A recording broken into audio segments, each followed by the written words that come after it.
पनवेलजवळील करंजाडे परिसरात लोकनेते दिबा पाटील यांच्या जन्मशताब्दी निमित्त आयोजित कार्यक्रमात बॅनरबाजीवरून मोठा गोंधळ उडाल्याची घटना घडली।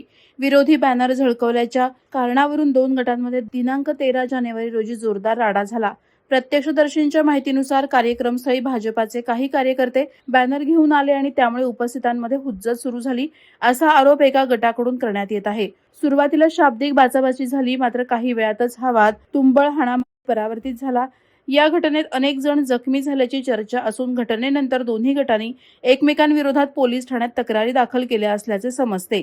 दरम्यान लोकनेते दिबा पाटील यांच्या जन्मशताब्दी सारख्या कार्यक्रमाला गालबोट लागल्याने भूमिपुत्र आणि प्रकल्पग्रस्तांमधून नाराजी व्यक्त होत आहे। हा कार्यक्रम शांततेत पार पडायला हवा होता, मात्र त्याला राजकीय रंग देऊन कार्यक्रमाला गालबोट लावणाऱ्या बेशिस्त कार्यकर्त्यांबाबत अनेकांकडून संताप व्यक्त केला जात आहे। वादळवारा लाईव्हसाठी न्यूज ब्युरो, पनवेल।